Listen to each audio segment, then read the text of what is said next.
ಇಲಾಖೆಗೆ ಧಿಕ್ಕಾರ, ಕಾರ್ಮಿಕರ ಕಲ್ಯಾಣ ಮಂಡಳಿಗೆ ಧಿಕ್ಕಾರ,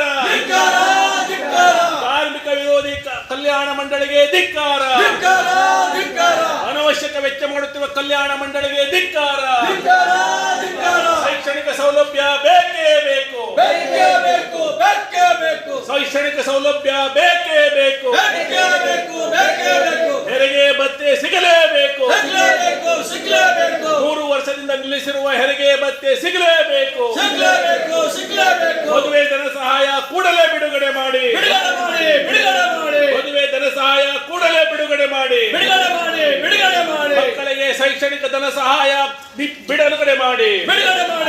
ತೀರ್ಮಾನ ರದ್ದು ಮಾಡಬೇಡಿ ಅಂತ ಎಲ್ಲ. ಆದ್ರೆ ಹಳೆ ಶೈಕ್ಷಣಿಕ ಧನ ಸಹಾಯ ಕೊಡ್ಬೇಕಿತ್ತು, ಅದು ಕೊಡ್ತಾ ಇಲ್ಲ. ಅದು ಈಗೆಲ್ಲ ಇದೆ ಪ್ರಶ್ನೆಗಳಿದೆ ಕಾರ್ಮಿಕರಿಗೆ. ಹಾಗಾಗಿ ಇವತ್ತು ಬಂದಿದ್ದಾರೆ.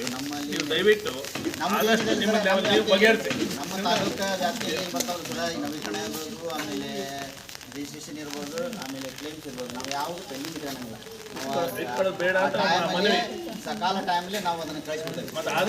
ಆದಷ್ಟು ನಾವು ಕಾರ್ಮಿಕರ ಕೈಸಿಯಾಗಿ ನಾವು ಕೆಲಸ ಮಾಡ್ತೇವೆ. ದೊಡ್ಡ ದೊಡ್ಡ ಬಿಲ್ಡಿಂಗ್ ಕಟ್ಟೋದು, ಒಂದು ಓಡಿಸ್ಕೊಂಡು ಅವರು 4 ಅಂತಸ್ತು ಬಿಲ್ಡಿಂಗ್ ಇದೆ. 4 ಜನ ಕಾಯಂ ನೌಕರರು ಅಂತ ನಂಗೆ ಗೊತ್ತಿಲ್ಲ. ಕಾಯಂ ನೌಕರಲ್ಲಿ 3 ಜನ ಕಾಯಂ ನೌಕರರು 3 ಜನ, 4 ಅಂತಸ್ತಿನ ಕಟ್ಟಡಕ್ಕೆ 3 ಜನ. ಹೇಗೆ ಮಾಡ್ಲಿಕ್ಕೆ ಸಾಧ್ಯ? ಕಾರ್ಮಿಕ ಬೇಡಿಕೆ ಅವ್ರನ್ನ ಹೇಗೆ ಅಟೆಂಡ್ ಆಗ್ಬೋದು? ಕಾರ್ಮಿಕರ ಅಪಾಯಿಂಟ್ಮೆಂಟ್ ಮಂಡಳಿ ಒಳಗೂ ಅಪಾಯಿಂಟ್ಮೆಂಟ್ ಇಲ್ಲ, ಮಂಡಳಿ ಹೊರಗೂ ಕಾರ್ಮಿಕರ ಸಹಾಯ ಇಲ್ಲ. ಹಾಗಾಗಿ ಈ ಮಂಡಳಿ ಇವತ್ತು ಭ್ರಷ್ಟಾಚಾರದ ಕೂಪದಲ್ಲಿ ಇವತ್ತು ಮುಳುಗಿ ಹೇಳ್ತಾ ಇದೆ. ಈಗ ಹೊಸ ಬಂದಿದೆ, ಮತ್ತೆ ಯಾವುದೋ ಮಹಿಳೆಯರಿಗೆ ಯಾವುದೋ ಬೂಸ್ಟ್ ಅಂತೆ, ಇನ್ನೊಬ್ಬರಿಗೆ ಇನ್ನು ಯಾವುದೋ ಬೂಸ್ಟ್ ಅಂತೆ, ಹೀಗೆ ಅಂತೇಳಿ ಬರ್ತಾ ಇದೆ. ಅಂದರೆ ಅವಾಗ ನಮಗೆ ಗೊತ್ತಿದೆ ಕೊರೋನಾ ಟೈಮಿಗೆ ಯಾವುದೋ ಕಿಟ್ಗಳು ಬಂದು ಕೋಟ್ಯಾಂತರ ರೂಪಾಯಿ ಭ್ರಷ್ಟಾಚಾರ ಆಯಿತು. ಸುಪ್ರೀಂ ಕೋರ್ಟಿಗೆ ಮೂಗು ಹಿಡಿದಿದೆ. ನಾಳೆ ಎಲ್ಲ ಬಯಲಾಗುತ್ತೆ, ಇನ್ನು ಕೆಲವು ದಿನದಲ್ಲಿ ಎಲ್ಲ ಬಯಲಾಗುತ್ತೆ. ಕೆಲವು ಅಧಿಕಾರಿಗಳು ಮನೆಗೆ ಹೋಗ್ಬೇಕಾಗ್ಬೋದು. ಹಾಗಾಗಿ ಆ ಸರ್ಕಾರ ಇದ್ದಾಗಲೂ ಅದು ದೊಡ್ಡದು, ಇದನ್ನ ಸರ್ಕಾರ. ಇವತ್ತು ಈ ಸರ್ಕಾರ ಬಂದಾಗಲೂ ಅದಕ್ಕೆ ನಾನು ಹೇಳಿದೆ, ಅವ್ರು ಹೋದಾಗ ಅಲ್ಲಿ ಕೊಡಿ, ಅವ್ರು ಹೇಳ್ತಾನೆ ಯಾವ್ದು ಲಾಗಿನ್ ಮಾಡಬೇಕು, ಯಾವ್ದು ರೀತಿ ಮಾಡಬೇಕು, ಯಾವ ಥರ ಹೋಗ್ಬೇಕು. ಏನು ಆಗ್ತಾನೆ ಇಲ್ರಿ ಕಂಪ್ಯೂಟರ್ನಾಗ ಏನು ಕೆಲಸ ವರ್ಕ್ ಆಗ್ತಾ ಇದೆ? ಏನು ವರ್ಕ್ ಮಾಡ್ತಾ ಇಲ್ಲ.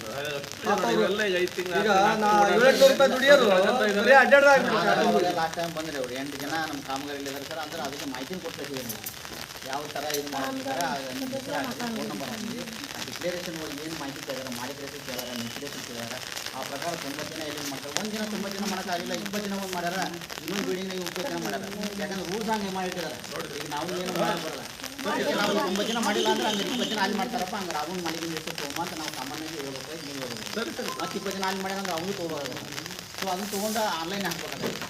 ಅದ್ರ ಸಂಬಂಧ ಈಗ ಅವೇನು ರಿನ್ಯೂವಲ್ ಐತಂದ್ರೆ ರಿನ್ಯೂವಲ್ ನವೀಕರಣ ಏನದಲ್ಲ, ಅವ್ರಿಗೆ ಸ್ವಲ್ಪ ಈಗ ಏನಾಗಿದೆ ಹೊಸ ಸಾಫ್ಟ್ವೇರಿಂದ ಸ್ವಲ್ಪ ತಾಂತ್ರಿಕ ತೊಂದರೆಗಳಾಗಿರ್ಬೋದು.